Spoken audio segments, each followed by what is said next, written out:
أرسط زينة أبي وردا سلوا بالعلي 59 مليون بر بروجكت هنسات ماي يسالت الله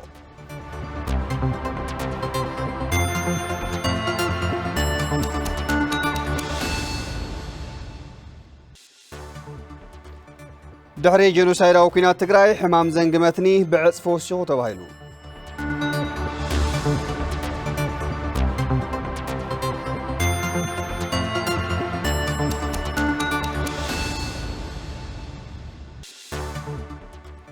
أب كلتشان إسرائيل حموشان كم مقاطع أوروبيين لعلى 13 سدتنياتات ناو سبين مئتون تفتنو كم زموتو تحبيرو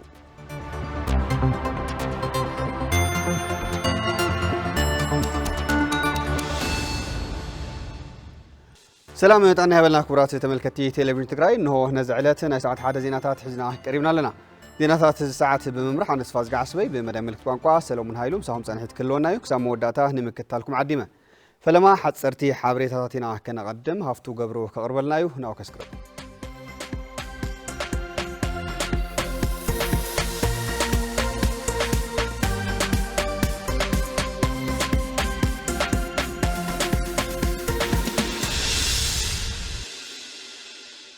يمسجن تسفازجي سلام دحندو عليكم زخبركم تملكتنا نزعلت زي زحرنا يوم حد صرت زيناتات حيزة قريبة لخون مكتتالكم عديمة فلما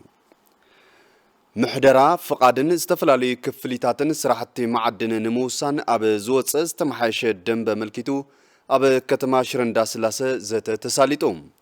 أبتي زت مكتل بريزيدنت جيزاو من محدار تقراي أيت أماني لاسفا أب عودي معدن استوافرو تكالات لعلو تمرارحا منقستي أمرارحا ورداتاتن زواتاتن ترخيبوم علامات مدرخ زت عدنا وركي سرعات منزحز حقاوي سرارحا تغطيلو خيد مقبارن منجستن هزبن تقراي كاب معدن بروياليتي قبري كوتاس بكل مداي تتكمتي زخون اللو كونتات سرعات نمتحز تطوح بايتان مفتارن معدن حقن سرعاتن اتحيزكا بسرعات كمراحن زعلم مقان دما نمفلات تخايلوم ابتي مدرخ محدرا فقادن استفلالي كفليتاتن سرعات معدن موسان زوصة قطري دنبي 24 ازبار كلتشحن 17 آمة مرت نممحياش زوز الدنب قطري 32 ازبار كلتشحن 18 آمة مرت املكيتو النات زتيلون تخون كالوت اب قداي معدن زملكت اب زلو چبوت كونتات قريبو زت كم زكايدن مفلات تخايللو كم صبصاب دمصو يعني تقراي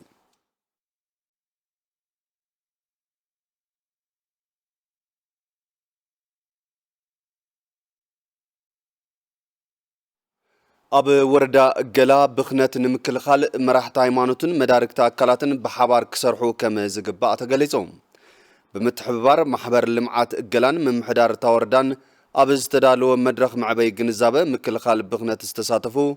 وكلتي محبر السبب ببعامتو بمخنيات تسكر مرعى لعلاقن دقساتن بركز بلهافتي كم زباخنن بزي مخنيات دما حبر السبب نساقم النات ساتح كم زخونة جليزهم بخنت مناسي زي حقاو سدت كمرصون هيوتهم ون اب حدغا كاتو يغبر بمهلاو يغب ان بحالتي اب مكلخالو تواليدوم كسرحلو وكلتي محبر سبتا وردا وسيخوم غليصوم ابو منبر محبر لمعات غلا ايت تسفا مريم كبروم لعلاقن دقس اب مكلخال قدم راحت هيمانوتن اكلات فتحن زلعله بمخانو تواليدوم كسرحو كم زغبا ايت تسفا مريم حبيروم توكالي من محدار وردا غلا ايت مزغبه غبراننيا اتي محبرسب زغود زلو مباخناي لمدن الرأيان مكلخال كم محدار تخرتي بو كم زسرحلون لمن زبن استرخبه مهرتي باغبابو اب معلو كوعل كسرح يلوم كم صبصاب مسارحتنا فسها مزغبه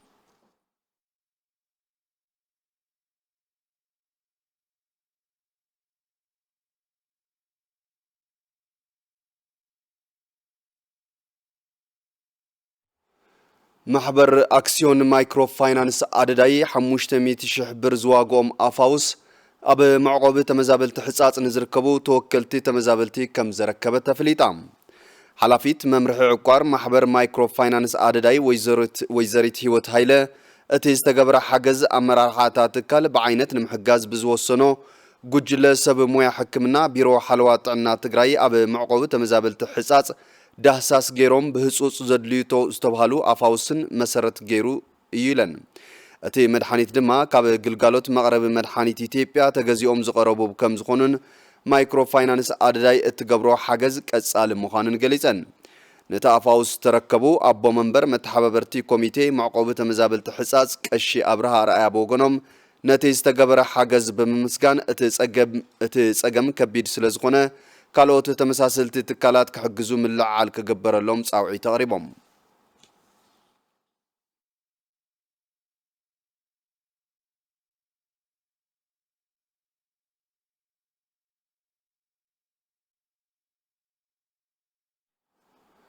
ኣብ ወረዳ ጉለመኸዳ ኣብ ዝተፈላለዩ ጣብያታት ንዝርከቡ ዝተጸገሙ ወገናት ሓገዝ ተገይሮም እቲ ሓገዝ ኣብ ዶሞም HIV ኤድስ ንዘለዎም 100 ወገናት ዝተዋሃበ እንትኾን ነቲ ሓገዝ ዘከፋፈለ መንእሰይ ሚካኤል ረአያ እቲ ሓገዝ ካብ ዝተፈላለዩ ክፍላት ዓለም ዝነባርነቶም ተወለድቲ ትግራይ ኤርትራውያንን ፈተውቲ ህዝቢ ትግራይን ዝተረኸበ ሓገዝ ከም ዝኾነ ሓቢሮም ሓላፊት ቤት ጽሕፈት ዘፈር ጉዳያት ሰራሕተኛታትን ተሳትፎን ተጠቃምነትን ሕብረተሰብ ወረዳ ጉለመኸዳ ወይዘሮ ሚዛን ገብረ ማርያን በወገነን ዝተጸገመ ክፋል ሕብረተሰብ ዝተገብረ ሓገዝ ብሽም ምሕዳርታ ወረዳ ብምስጋን ነዚ ሰናይ ተግባር ኩሉ ወገን ክስዕቦ ይግባ ኢለን ሓገዝ ዝተገበረለን ወገናት በወገነን ዝተገበረሎም ሓገዝ ብምስጋን ብቐጻል እውን ካልኦት ዝተጸገሙ ወገናት ስለ ዘለው ተመሳሰልቲ ሓገዛት ክቕጽል ተላብየን ከም ጸብጻብ ሓበሬታን ርክብን ወረዳ ጉለመኸዳ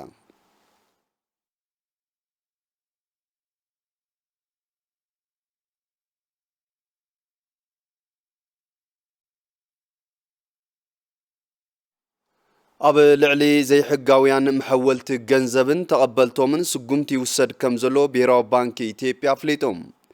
ኣብ ወጻኢ ዝነብሩ ሴጋታትን ኣባላት ዲያስፖራ ውሽጢ ዓድን ናይ ሓዋላ ፍቓድ ብዘለዎም ትካላት ጥራሕ ክጥቀሙ ብሔራዊ ባንኪ ኢትዮጵያ ተሓሳሲቦም ብብሔራዊ ባንኪ ኢትዮጵያ ፍቓድ ዘይብሎም ትካላትን ዘይሕጋውያን ኣመሓላለፍቲ ሓዋላን ምጥቃም ብሕጊ ዝተኸልከለ ካብ ምዃኑ ሓሊፉ ውሽጢ ዓድን ዘለው ተቐበልቲ እውን ንጸገም ከም ዘሳጥሖም እቲ ባንኪ ኣብ ዝሃቦ መግለጺ ኣመላኺቶም ከም ሸጌ ኣዶሊስ ሬድሲ ኣቫንቲ ወርልድ ዳይሬክት ሊንክ ራይስ ሜይ ዩኤስ ዋይር ዞላ ታጅን ዝኣመሳሰሉ ኣመሓላለፍቲ ገንዘብ ኣብ ኢትዮጵያ ሕጋዊ ፍቓድ ዘይብሎም ምዃኑ እቲ ባንኪ ኣፍሊጦም ብሔራዊ ባንኪ ኢትዮጵያ ፍቓድ ናይ ዘይብሎም ትካላት ሓዋላ ዝርዝር ኣሽማት ኣብ ድሕረ ገጹ ብምእታው ምርካብ ከም ዝከኣል እቲ ዝተዋሃበ መግለጺ ኣመላኺቱ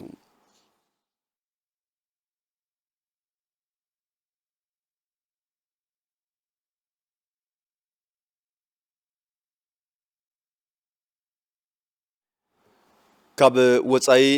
ዝሓዝናዮ ሓጺር ዜና ድማ ኣብ 2025 ቁጻጽራ ኣውሮፓ ልዕሊ 3000 ስደተኛታት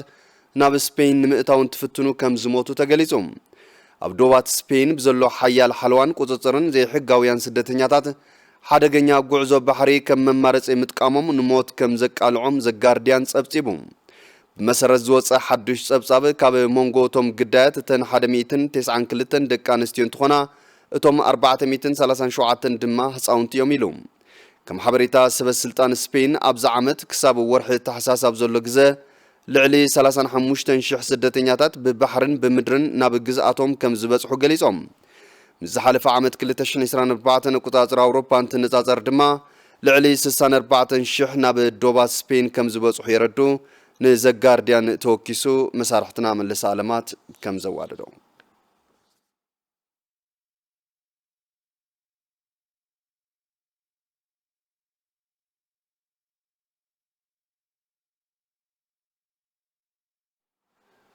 ፕሬዚደንት ትራምፕ ኢራን መደባት ባላስቲክን ኒውክሌራዊ ኣጽዋርን ዳግማይን ተጀሚራ ኣሜሪካ ካልእ ዙርያ ከቢድ መጥቃዕቲ ከምትፍጽም ኣፍሊጣ እቶም ፕሬዚደንት ምስ ቀዳማይ ሚኒስትር እስራኤል ብሓባር ንጋዜጠኛታት ኣብ ዝሃብዎ መግለጺ ኢራን ካብቲ ኣቐዲሙ ኒውክሌራዊ ኣጽዋር ንምህናጽ ዝዓለምሉ ቦታታት ወጻኢ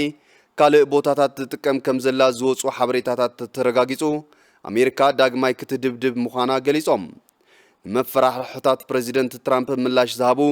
ላዕለዋይ ፖለቲካዊ ኣማኻሪ መራሒ ኢራን ዓሊ ሻማኻኒ ኣብ ልዕሊ ኢራን ዝፍጸም ዝኾነ ይኹን መጥቃዕቲ ቁልጡፍን ከቢድን ምላሽ ከም ዝህቡ ኣብ ትዊተር ገጾም ምላሽ ሂቦም ትራምፕ ኣብ ዝሓለፈ ወርሒ ሰነ ኒውክሌራዊ ትካላት እታ ሃገር ብናይ ኣየርን ሚሳይላትን መጥቃዕቲ ኣሜሪካ እስራኤልን ተደምሲሱ ኢሎም እኳ እንተነበሩ ኢራን ግን ነጺጋቶ እያ ኣብ ዝሓለፈ ዓመተ ወርሒ ሰነ ምስ እስራኤል ን12 መዓልትታት ኩናት ዝገበረት ኢራን ትካላት ኣጽዋር ዳግማይ ተሃንጽ ከም ዘላ ዝገልጽ ጸብጻባት ወፍሪ ኩናት ስለንቦና እዩ ኢራን ንባዕላ ንምክልኻል ድልውቲ ምዃና ዝኾነ ሓዱሽ መጥቃዕቲ እንተተፈጺሙ ኣብ ልዕሊ እስራኤል ኣዕናዊ ጽልዋ ከም ዝሕድር እውን ኣጠንቂቓላ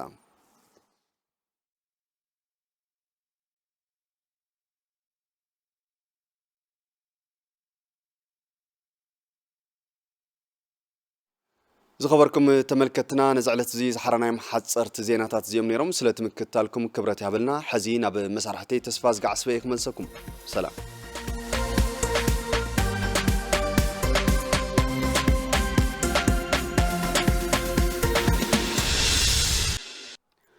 حصرتي حبريتات زعل صار لنا مسارحتنا هفت قبرو همسجينا كبرت تملكتنا بزرزرنا ونريم زيناتات كنسجر بيرو ماين إنرجون تجراي ببرنامج وان واش أبيلو أب وردا سلوا بالعلى 59 مليون بر بروجكت هنسات قرب ما يسالت كم زلوا جلسوا بس أنا صوري قرب مستمعين محبراون تعناون سجمات يساتحوا كم زلوا زجلسوا نبرتي تاوردا بقدام تزهن نزلوا بروجكت ماي بغلطوا فاقل قلوت كيجمر لهم تلعبيهم اللو تعدل دانيو هوادي دو هافتاي بحركة أروي أبزوا دوب تقرأي وردا سلوا نبرتي كتما دلا ويزروكم عسفتاون أيتير قحلفون أبتاقتما أبزلو كبير سئنة صوري مستماي نستفالالي محبراون تعناون تقاماتي قالوا كم زلو يزاربو سئنة ماي بطعم حدا قاينا هنا شدش تسعات ناليتي تلعاعنا تقاساقسنا اينا نخد مسازاوي مالتيو ساعات خلت وقحتا إلو تحنا تتارا بطعمي حدا بطعمي شقر أفتقار عيدخا كيتستين دقنا حمام منه أمي واجار ديازيات لا تلع علي مص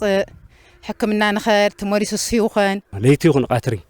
بتارا مالتي تمهرتا واقول له سويتي فقد قلت حضر له سواي سرح افتيحو او حضر له مسازا تارا حيزنين الحضره معات شجر معات سرح طلعوا معات تمهراي تمرتو ابخير النبر ابزح زوان ابتا ختما ببروجرام وان ويش زهنه زلو بروجكت مستماي نت زلو صقم نمقلال زحجز كم زخونه زغلصو اتوم نبرتي بقلطوف ناب اغلغلوت كوعل دما يصوعو كاب شجر كاب حمام تمهار له ساعاتهم 2 ساعات يفرقوا ميا تمرتهم كاتو يوم دغم حالف لنا ايو لنا نحناما استيمنا كنحلو كنسرح كي بالاشانا كي سبرانا ببمندرنا ببقوطنا كنحلو دسيبلني بقى سرارحا صبق دحزتي تدحيزنها وردا محدار جمرخا بسكتور لو اكلات هزو وديوم هزو لعيلهم الحجز حجزها قالطيف اغلغالت كوعلينا نصبيحنا قداماي حتو هزبنا قرب صوري مستماي زبلو وانا محداري وردا سلوا ايتلؤل نكسه ممحدار اتوردا مس بيرو ماين انرجين بموداد حتو هزبن مملاس يسرح كم زلو دما يبرهو ابز خاوينا مستماي لسول سوتيو صوري ماي بتعم صقم يلولو مالتي بماي دانسل سرحا ينيرنا سنون الوزحا تبالاشين ت ناماي صقم تحرسب نمجمري حتو يو مالتي ورحل تسومني كودايلنا انا نحسب كللون يحجزنا سللله ازي مستودقن طالالا وز كتما للو بملؤ تحرسب صوري ماي كسوتيو للخيل دلك في الطريق اللي بيرو ماين انرجين تግራይ أوردا سلوا نلعلي 5 حزبي أقلقلوت زهب بالعلي 59 مليون بر بروجكت هنسات قرماي يسالت كم زلو دما اتحواري بروجكت وان وش ايتدانيو حاغوس يገልጹ زلون مستمع تبصحنت مسرت تغيرن انت مريطن ማለት ሳው ተወሳኽ ግን አፍቲ ወረዳ ይኹን አፍቲ ከተማ ዘሎ ነቲ ፕሮግራም ናይ መቅባል ድሌትውን መዳርግት ፈንድ ናይ ምዳርና ክልል ተወሳኺ رقح أيو دلّا مستمعي بروجكت مالتي 53.6 مليون لتقرأ السيستم زرقها وعلت أثرت خون لقعت نايتي عم قدقاد ما 6 مليون ودي أيو أوزا ختما زلّه لا حمشتش حزي ملء تتقام خونيو أفت سورس ويافت ماي فلفل زركول لتقدقاد ناح شرارات بهال أبيادما حنتي بجانن سلسلة ما ينعطان سلزلو سمون كاو تتقمت تخون يوم مالت كيدن صاتت بروجكت مايز تعزو مكتل بيرو حلاف ماين انرجين تግራይ ايتا نغس بيتو ابصت حزلو قدف جيزن هزبي اقلقلوت كوعل دما ممرحي هبام ሚኒስተር ማይን ኢነርጂን ኣብ ዞባ ምብራቕ ትግራይ ሕብረተሰብ ብስራሕቲ ዕቀባ ማይን ሓመድን ተጠቃሚ ዝገበር ፕሮጀክት ተፋሰስ ፀባዒና መጽናዕቲ ከም ዝዛዘመ ፍሊጡ እቲ መጽናዕቲ ናብ ተግባር ንምሽራፍ ድማ ምስ መድረክቲ ኣካላት ዘተ ሃሳሊጦሎ ገብረ መድህን ተወለመድህን ሚኒስተር ማይን ኢነርጂን ምስተፈላለዩ ሓገዝቲ ትካላት ብምትሕብባር ንተከዘ ተፋሰስ ሓዊሱ ኣብ 5 ተፋሰስ ዝሰርሕ ፕሮጀክት ብራይት ዝተፈላለዩ ስራሕቲ ልምዓት የሳልጥ ከም ዘሎ ኣፍሊጡ ናይዚ ኣካል ድማ ኣብ ዞባ ምብራቕ ትግራይ ብኩናት ዝዓረቑ ከባብታት ብዕቀባ ሓመድን ማይን ንምሕዋይ ኣካል ተፋሰስ ተከዘ ዝኾነ ፕሮጀክት ተፋሰስ ጸባ ዓይና ናብ ተግባር ንምእታዊ ይስራሕ ከም ዘሎ ኣተሓባባሪ ብሄራዊ ዝተዋደደ ምሕደራ ሓይል ሰብ ሚኒስተር ማይን ኢነርጂን ዶክተር ብዙነህ አስፋው ይዛረቡ። የፕሮጀክቱ በጀት 45 ሚሊዮን አካባቢ ነው። ነገር ግን ይሄ ለአምስቱም ቤዚኖች ነው፣ ሚሊዮን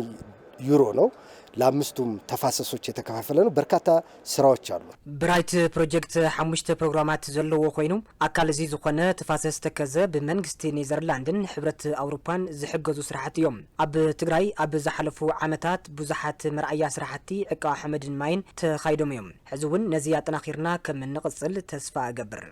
የኔ ነው ብሎ እንዲቀበለው የጉልበት አስተዋጽኦ ይኖረዋል። በአብዛኛው ኮሚኒቲው ማለት ነው። ኣብ ወረዳ አጽቢ ከባቢ ጸባ ዓይና ኣብ ፍግረ መሬት መጽናዕቲ ዘቕረቡ ኣይተሓበኖም ኃይለ ስላሴ በሰንኪ መጉሕጉሕ መሬት በብዓመቱ ካብ ሄክታር 4 ቶን ልሙዕ ሓመድ ብውሕጅ ናብ ካልኦት ሃገራት ከም ዝውሰድን ኣድለይቲ ስራሕቲ ሕውየት ክካየዱ ከም ዘለዎምን ይምዕዱ። እስካብ 300 ቶን ፐር ሄክታር ኤሪያ ፐር ይር ብዓመት ማለት እዩ። ኣብዚ መፋሰስ ውሽጢ እቲ ሓመድ ናይ ምንቅስቃስ ወይ ድማ ሴዲመንት ፍላክስ ንብሎ ነገር ኣሎ። ካብቲ መፋሰስ ልወጽእ ደሞ እንዮ ካብቲ መፋሰስ ልወጽእ ለኣብነት እስካብ 4 ቶን ፐር ሄክታር ኤሪያ ፐር ይር ብዓመት ይወጽእ ማለት እዩ። እዚ ማለት ተከዘ ገይሩ ያው ካብ ሃገር ይወጽእ ማለት እዩ። ንታሕቲ ይኸይድ መሊስና ለይ ነግኒ ሓመድ ይልኸውን። ስለዚ እዚ ደሞ መዓት ተጽዕኖ እንዮ ናይ ሴሎተር ኮንዘርቬሽን ወይ ሓመድ ማይ ዕቀባ ኣሎ፣ ምግራብ ኣሎ፣ ንሳት ጋጽ ደሞ ስድጋጽ ምክልኻል እዚኦም ኩሎም ተጠሚሮም ነቲ ተፋሰስ ኣልሚዕኻ ላብል ኖሮ ምምላስ ምርታማነት ምውሳኽ ልትፈላለየ ደሞ ለኢኮኖሚያዊ ለኸባቢና ልውጠልና ልኽእል ምዃኑ እዩ ትመጽናዕትና ለሪ ነቲ ጸገም ቀልጢፍካን መፍታሕ እቲ ፕሮጀክት ስርሑን ምጅማር ምድላዋት ከም ዝተወገኑ ኣተሓባባሪ ፕሮጀክት ብራይት ተፋሰስ ተከዘ ዶክተር ብርሃኑ ጉሩም ይገልጹ። ጸባ ዓይና ተፋሰስ ብልብል በዋናነት ኣብ ኣጽቢ ወረዳ ዳብ 3% ዝሽፍን እዩ። ኣብ ክልተ ውላዕሎ ክልተ ጣብያታት ዓዲ ቅሳን ካብውን ኣብ ጽራ ወንበርታውን ሓንቲ ጣብያ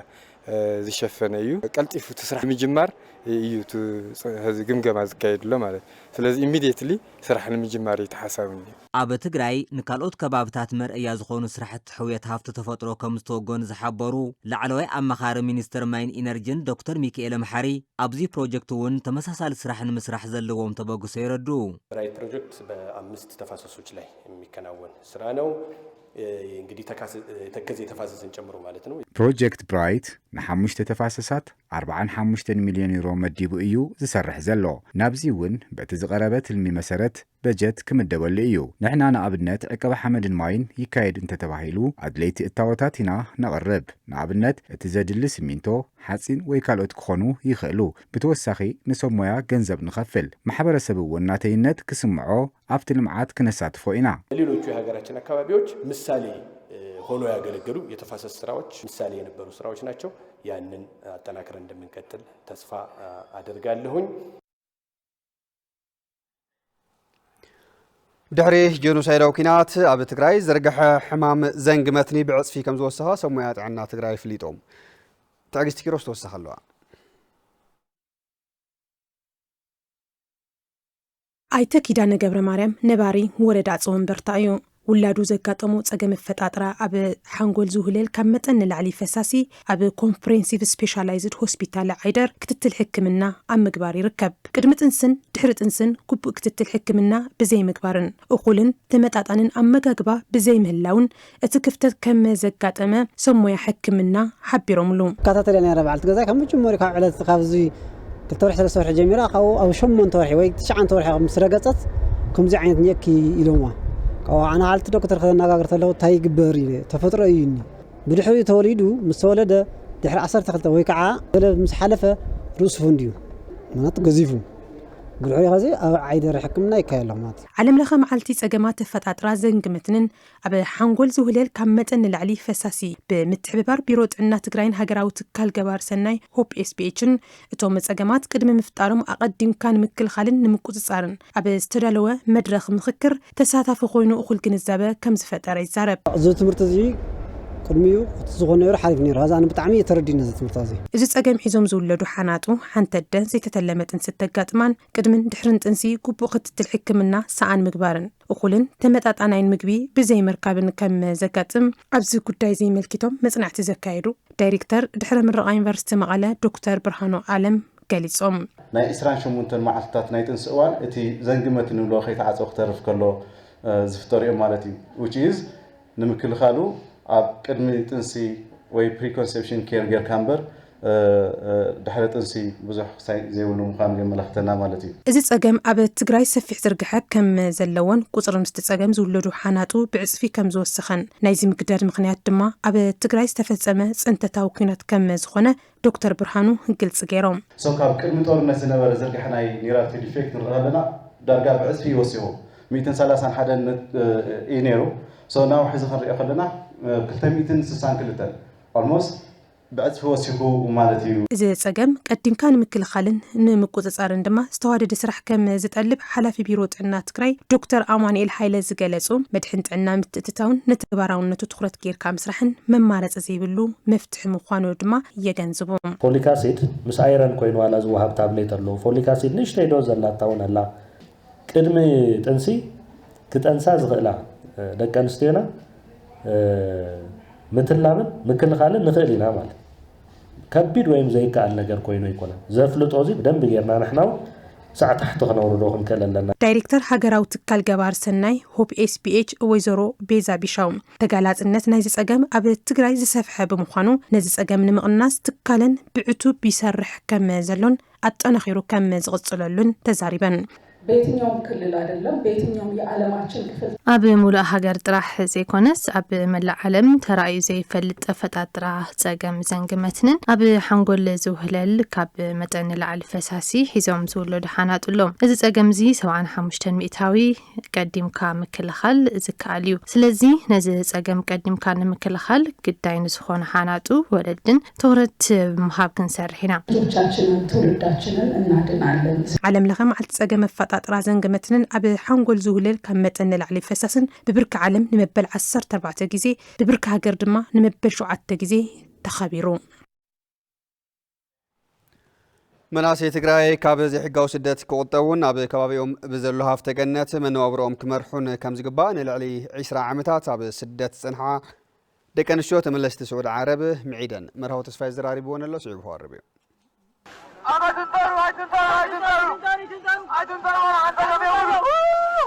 ብሰንኪ ስእነት ዕድል ስራሕ መናእሰይ ትግራይ ሰሪሖም ናብርኦም ንምልዋጥ ብዘይ ሕጋዊ ስደት ናብ ዝተፈላለዩ ሃገራት እንትፈልሱ ምርኣይ ልሙድ እናኾነ እዩ ወይዘሮ መርያም ምትኩ ብ1985 ዓ.ም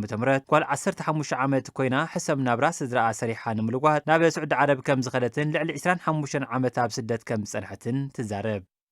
ጓል 15 ዓመት ትርኢ ስድራኻ خيد صريحة إلها ساعة ما قديدهم خالي خانس تلا إلها لا توم كحل فلهم يسريح إلها تذكرون قرنينا بو مخنيات يا خيدانا أشعو أنا أشتن سللنارنا خدان لي نعد خدان غيرنا عبيت مسيلنا مزان غيرنا منامنينا نخد نيرنا هلت بزحنا قريو لقات مكا سدد هم إلها ولا أنتني الخاسي ولا إحنا بتعمينا تقدينا قدينا كلكاس ولا بيت غير خالو بيل خالو لا اخا حالي الجبر الحسابيلي بتزامادي ويزرو زمزم سيد ابراهيم قال 14 عامت كوينا ناب سعود عرب كم زخدتن اتي تصرحوز نبرت العقمه بمخانو سنو البنا وصعنتو كم زفتر الله تجلز ولا 14 عدمي خيده بنشتني እና ብዙሕ ዓይነታት የጓኒ ፍነ ስዑድያ ስደት ማለት እዩ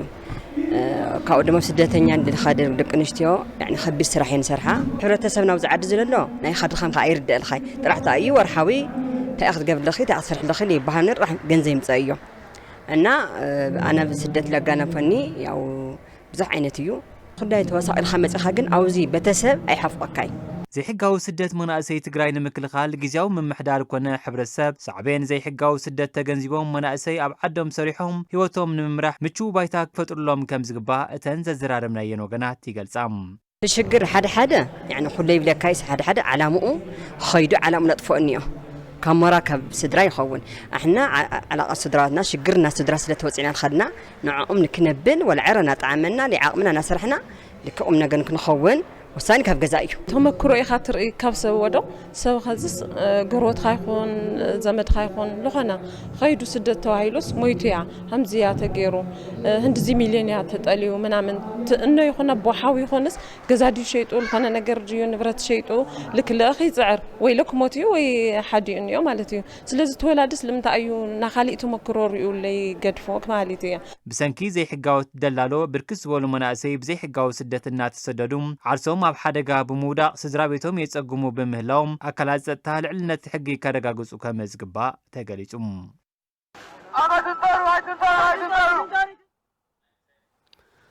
ገባር ሰናይ ዳሩል ሕጅራይተይኒ ምስ ስድራቤት ወይዘሮ ሓሰና ዓብደል ቃድር ኑር ሁሴን ብምትሕባር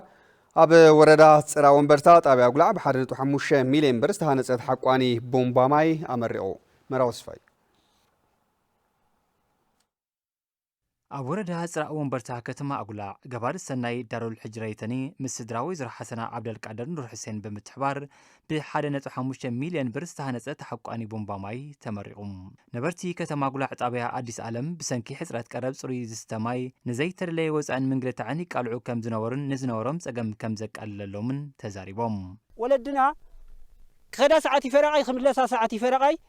ብዕትሮ ጸይረና በጺሕና ናና ማይና ክንደይ ቦታ ጠሪዕና ክንደይ ቦታ ቢና ግን እስካ ኸዚ ማይ ኣብ ተራራ ዝባን እኒኦኹም እምበይ ማይ የውልኩም ወይ ተባሂሉ ተይተርአይ ማይ ግን በተግባር ወፅኡ አልሐምዱሊላህ ረብል ዓለሚን ኣብዚኣ ተወሊደ ኣብዚኣ ዓብየ ኣብዚኣ ለቕመጥ እየ እዚ ግን ዝፀገም እዚ ልክዕ ብቆልዒናት ሒዝና ወለድና ካብ ዝገረብ ዝስቡ ዕትሮ ፀይረን ሓንቲ ዕትሮ በዓልቲ በረካ ማዩ ለሰቲኻዮ ሽፋነ ይረሻዒትኡ ልክዕ ከምኡ ኢሉ ወለድና ዓብየናና እየን ብሻላኹም ማይ ሰቲና ነና ብሻላ ኣሕዋት يعنينا خذا نحن زي مقناي مالت ولدنا درجة لي يتقمن ولدنا درجة لستيا أموتشين درجة لحلفة سدرابيت ويزرو حسنا عبد القادر نور حسين زخنا ويزرو دهاب نور أحمد بوغنن أتي استقبل جنزبا ودقاف ناي ولاديتهم صدقة كابل مقبار المحبر سبز ربح نجار المسرح كما زوسنو يزاربام ما نيوم كل ولادي إيموتا إيما جنك موتا كخلا كل جيزي ذكرى يتخيلني هاي وحلا في تنجنزب تفاتين كان كل بعقمو بزلو خوينا مالت تاشجر حلافي سلازخونت عبد خونا بوتاتات بخمس عينت سبكتك بتاع مدسي بلني بتلي حزب تግራይ ጉዲ ገባር ሰናይ ዳሩል ሕጅራይተኒ ንብዙሓት ዓመታት ኣብ ዝተፈላለዩ ሰብኣዊ ሓገዛት እናተሳተፈት ከም ዝመጸት ዝገልጸት ድማ ኣደ መንበረታ ማሕበር ወይዘሮ ኣሚራ ኑር ሁሴን እያ። ዋና ፈንድ ልገበሩልና ዝወደኦ ወጪ 1.5 እዩ አልሐምዱሊላህ ሙሉእ ወጪ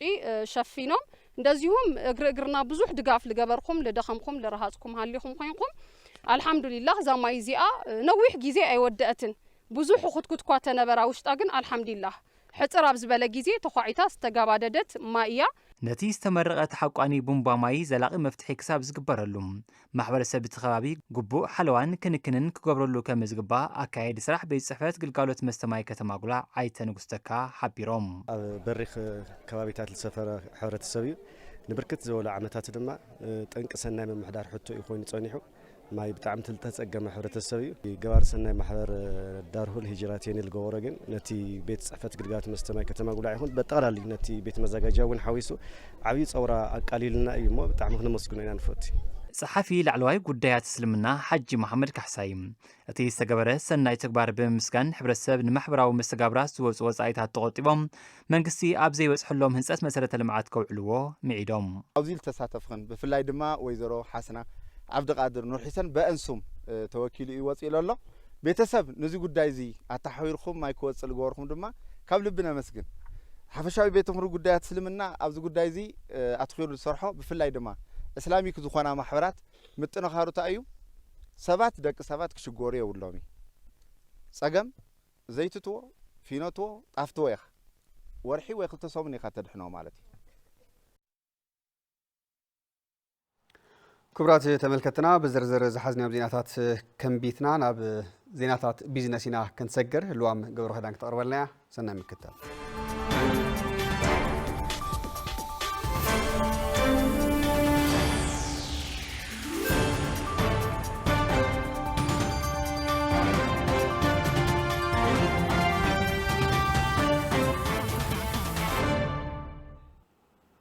يقني اللي تصفازكي سلام طعنا بالله كما يصنيحكم خبركم تملكتنا نزعلت مرصنا يوم صبصبات بيزنس حزنا لكم قريبنا لنا مسانا صنحو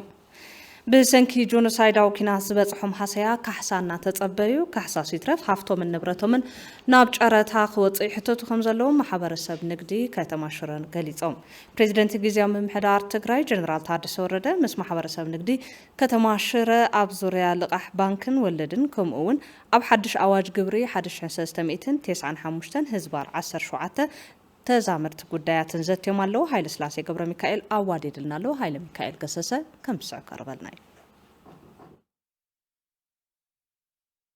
ፕሬዝዳንት ግዚያዊ ምምሕዳር ትግራይ ጀነራል ታደሰ ወረደ ኣብ ከተማ ሽረ እንዳስላሴ ምስ ዝርከቡ ማሕበረሰብ ንግዲ እታ ከተማ ዘትዮም ዝወፀ ሓድሽ ኣዋጅ ግብሪ 1395 ህዝባር 17 ገና ኣብ ምንቅስቓስ ዘየለ ነጋዳይ ትግራይ ዝሃሲ እዩ ተግባራዊ ክኸውን ኣይግባእን ኣብ ርእሲ ዕዳና 3 ዕፅፊ ወለድ ክፈሉ ተዘይኮይኑ ንብረትኩም ክሕረጅዩ ተባሂልና ዝብሉን ካልኦትን ሕቶታት ካብ ተሳትፍቲ ነጋዶ ተላዒሉ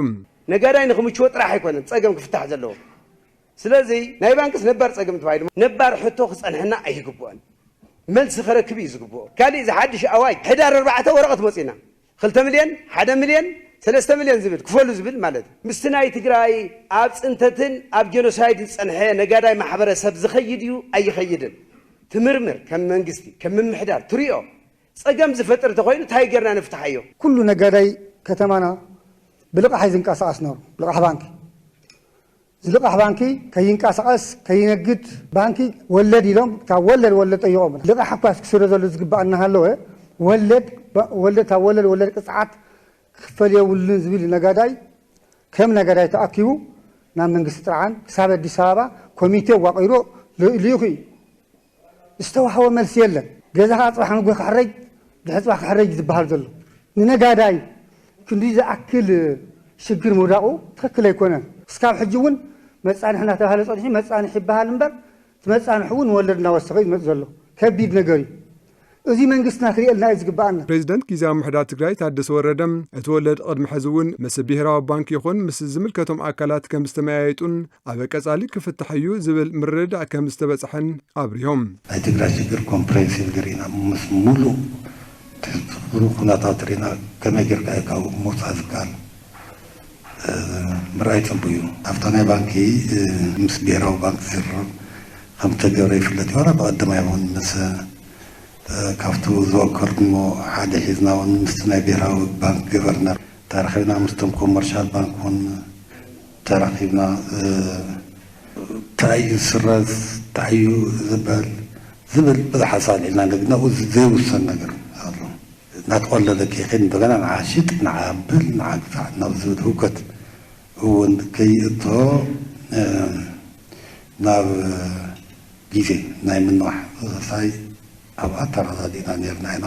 ኣይተናውሐትን ዘላ ብሰላማውን ፖለቲካውን መገዲ ክፍታሕ ዝኽእል ነገር ክሻብ መጨረሻ ዝደራደር ነጎሸት ንግበር ዓይነት ክኾን ዘለዎ እምበር ኣልዕልዋ ከይትቕበልዋ ዝብል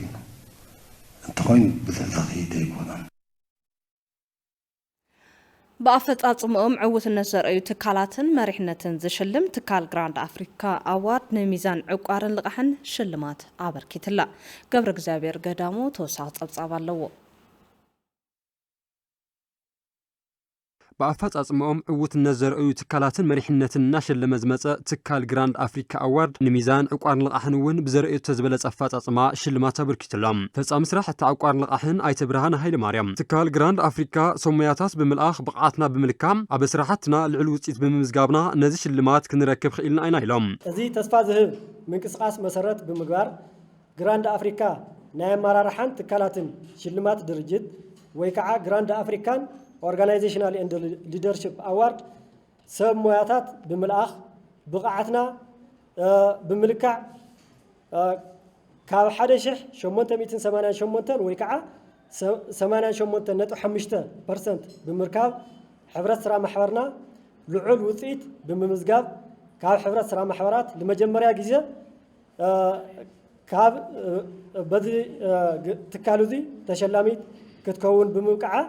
ደጊማ እንኳዕ ደስ በለኩም እንኳዕ ደስ በለና ክብል ይፈቱ ሓላፊ ኤጀንሲ ሕብረት ስራሕ ማሕበርን ልምዓት ዕዳጋን ትግራይ ኣይተ ገብረ መድህን ሓጎስ ዝተወደበ ዓቕሚ ውፅኢት ከም ዘምጽእ በዚ ዕቋር ልቃሕን ሚዛን ረኸባቶ ዘላ ሽልማት ምርኣይ ከም ዝከኣል ብምግላጽ ሕዚ እውን ኢኮኖሚ ትግራይ ኣብ ምሕዋይ ብቐጻልነት ኣበርቲዓ ክሰርሕ ከም ዝግባእ ገሊጾም ሰፊሑ ዝሓበረ ዓቕሚ ዝተወደበ ዓቕሚ ውፅኢት ከም ዘምጽእ ዜጋታትና ማሕበራዊ ኢኮኖሚያዊ ጸገማቶም ንምፍታሕ ንኽመሃሩ ገዛ ንኽሰርሑ ንዝተፈላለየ ናይ ንግዲ ምንቅስቃሶም ንኽዕብዩ ንኽሕከሙ ወዘተረፈ ኩለ መዳይ ጸገማቶም ዝፈትሑ ዓቂሮም ብምልቃሕ ተለቂሖም ብምስራሕ ሰሪሖም ብምምላስ ዘላቒ ትካል ብምፍጣሮም ሕዚ እውን ኩርዑ ሰራሕተኛታት እታ ዕቋር ልቃሕን ብወገኖም ከም ትካል ዝተረኸበ ሽልማት ሓጎስ ከም ዝፈጠረሎምን ሕዚ እውን ካብዚ ንላዕሊ ክንሰርሕ ድልዋት ኢና ክብሉ ይሕብሩም ናይ ሎማዓንቲ ሽልማት በርግጽ ኣነ ብጣዕሚ ደስ ኢልኒ እዩ ማለት ስለዝተሸለምና ደስ ኢልኒ ግን ድማ ክንሰርሕ ዝግበአና ሰሪሕና ኢና ማለት ስራሕና ስለዝኾነ ኢና ሰሪሕና ሓደ ግዜ ዝሰርሕ ይታባዕ ዝሰርሕ ይሽለም ይበሃል እሞ ንሕና ሮዲ ካብዚ ንላዕሊ ክንሰርሕ እዩ ዝገብረና እዚ ሽልማት እዚ ናይ ኩላትና ሽልማት እዩ መርኣያ ኮይና ክንቅጽል ኢና ጽባሕ ንግሆ ኩላትና ካብዚ ዝዓበየ ዓበይቲ ሽልማታት ክንሓፊስ ኢና ዋና ነገር ሽልማት ይኮነ ከዓ ትግራይ ክንልውጣ ኢና ብዝብል ጻዕሪ ንድሕር ሰሪሕና ክንልወጥ ኢና ዕቋር ልቃሕን ሚዛን ንተመዛበልቲ ወገናት ንሓገዝ ዝውዕል 1 ሚልዮን ብር ድጋፍ ከም ዝገበረት እውን ንምፍላጥ ተኻኢሉ ዝኸበርኩም ተመልከትና ሕዚ ድማ ኩነታት ሸርፊ ወፃእ ዘርኢ ሰደቓ ኣንጊድና ኣቐዲማ ኣብዚ ክሰናበት ልዋም ገብረ ኪዳን ምሳኹም ጸኒሐ ሰላም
ዜናታት ቢዝነስ ዘቀረበትና መሰረትና ለዋም ገብረ ኪዳን አመስጊና ክቡራት ተመልከትና ናይ መወዳእታ ምዕራፍ ዜና ናበጽሕና ዜናታት ስፖርት ዝዕለት መሰረትና መረስ ኃይለ ከቀርበልና እዩ ናው ከስክሩ የመስገን ተስፋዝጊ ሰላም ዝኸርኩም ተመልከትና ነሰዓት ዝተዳለው ዜናታት ስፖርት ሒዘ ቀሪበለኹ ናብቲ ፈላማይ ዜናና ክንሰግር ከለና ድማ ኣብዚ ሕዚ እዋን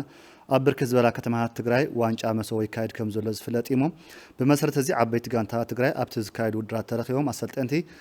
ዝተፈላለዩ ተጻወቲ ክሪኡ ከም ዝግባእን ትኹረት ገብሩ ከም ዝግባእን ኣሰልጠንትን ተጻወትን ዝተፈላለዩ ጋንታታት ገሊጾም ኣለዉ ብርሃነ በየነ እዩ ወሪድዎ ዘሎ ከም ዝስዕብ ድማ ከቕርቦ እዩ ኣብ ዝተፈላለዩ ሊጋት ኢትዮጵያ ዝሳተፋ ዘለዋ ዓበይቲ ጋንታታት ትግራይ ኣብ ትግራይ ዝካየዱ ውድድራት ኣድላይ ትኹረት ብምሃብ ተካእቲ ተጻወቲ ክመርጻ ይግባእ ክብሉ ተሳተፍቲ ስፖርተኛታት ዋንጫ መሶቦ ይዛረቡ ቤት ጋንታ ሉ ኣሰልጠንቲ መጾም ውርድ ኢሎም ኣብዚ ብዙሕ ዓይነት ተጫወቲ ንኽእሉ እኒኦም መጾም ተትርዩ እና ናብዚ ዓብዪ ናብ መቐለ ሰዓት እንተታኸም ወሉ ኣሎ ሽረ መጾም እዞም ዓበይቲ ኣሰልጠንቲ ውርድ ኢሎም ተትርዩ እና ተጫወቲ ተወሲዶም ካብ ደቂ ዓዶም ብዙሕ ዓይነት ንኽእሉ ተጫወቲ ኢና ክወስዱ ይኽእሉ መጽን ንኽሪኣ ጽቡቕ ዕድል ኣናለል ክፍጠረና መጽን ርኤን ሓሬን ንኽንምረጽ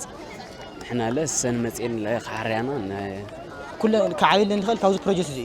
እና ኣብ ትግራይ ኩለና ትግራይ ተጋሩ ኮይና ማለት እዩ ለከተማና ንትግራይ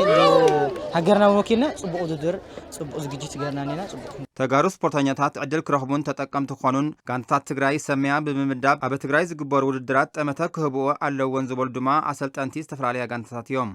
ኣትሊስት ዋላ ሰብ ልኢኸን ድዩ ሙሉእ ዓመት ትውድድር ክከታተልኦ እዚ መብዛሕትኡ ኣይከታተልዎን ኣይካታተሉን ግን ኾነ ተሂሉ ልካታተል ሰብ ተገይሩሉ ተተኻታተሉ ማዓት ስፖርተኛታት ማዓት እግሪ ኩዕሶ ተጫወቱ ማዓት ክኢላታት ክግኑ ይኽእሉ እዮም ልብል ሓሳብ የለለኒ ኣብዚ ሕዚ ዘለናዮ ስፔሻል ጽቡቕ ጅማሮታት እዩ በመንፈስ በአካል በጥንካሬ ኣብ ፕሮጀክት ተመስርቱ ጽቡቕ ዓወት ጽቡቕ ስለነበና ጽቡቕ ዲሲፕሊን ዝተሃነጸ ስፖርተኛ ምህናጽ ይርከብና ጸሓፊ ፌዴሬሽን ኩዕሶ እግሪ ትግራይ ብርሃነ ትኩእ በወገኑ ኩለን ጋንታታት ትግራይ ዝሐሸ መሰረት ክህልወንን ትግራይ ወኪለን ዝዕግብ ውጽኢት ከመዝግባን ኣብ ትግራይ ዝግበሩ ውድድራት ብስፍሓት ክስራሕ ይብል ዝሐሸ መሰረት ገርና ኣብተን ሰለስቴን ፕሪሚየር ሊግ ጨዋታ ቢ ዩቶይን ከሕዙ እንደገና ካብተን ዝወረዳ 4 ኣለዋ ካብ ቀዳማይ እስካብ ሳልሳይ ዓምናይ አንበሳ ካብ ዝነበሩ እዚኦም ንዓድና ክልልና ዝውክሉ ክንፈጥር ኢና ኢልና ጽበ ማለት በደረጃ ሀገር ተሳትፎ ጋንታታት ትግራይ ከዓብን ቁጥረ ተሳተፍቲ ፕሪሚየር ሊግ ኢትዮጵያ ከዛይድን ኣብ ትግራይ ዝካየዱ ውድድራት ወሰንቲ ምዃኖም ዝገለጸ ዳይሬክተር ውድድር ተሳትፎ ሕብረተሰብ ኮሚሽን ስፖርት ትግራይ ሙሉጌታ ብስራት እዩ ኣብ ሰለስተ ጥራሕ ዝተደረኸ ጋንታታት ዘይኮነስ ልዕሊ ሰለስተን ልዕሊን ማለት እዩ በሃገር ይኹን በክልልና ክሳተፋ ዝኽእላ ተወዳደርቲ ንምርካብ ተሓሳብ ተገይሩ ዝንቀሳቐስ ዘሎ ሓደ ምንቅስቓስ እዩ መበል ካልኣይ ድማ ያው መናእሰያትና ኣብ ዘይኮነ ባይታ ንኸይውዕሉን ህፃናት ሰገናድ ፕሮጀክት ዘለዎ ድማ ናብ ቀዳማይ ዲቪዥን ብኦቢሎም ዝንቀሳቐስሉ መድረኽ ንምፍጣር ተሓሳብ ተገይሩ ዝግበር ዘሎ ምንቅስቓስ ስለ ዝኾነ ዕላምኡ ኣዝዩ ሰፊሕ እዩ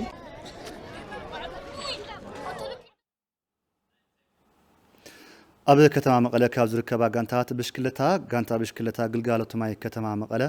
እቲ ሓንቲ እያ እታ ጋንታ ድማ ኣብዚ ዓመት ንሰገናት ተወዳደርቲ ብሽክለታ ዕድል ከም ትህብዩ ተገሊጹ ዘሎ ሕሉፍ ዕቋር ኣዋዲድዎ ኣሎ ከም ስዕብ ከቕርቦ እዩ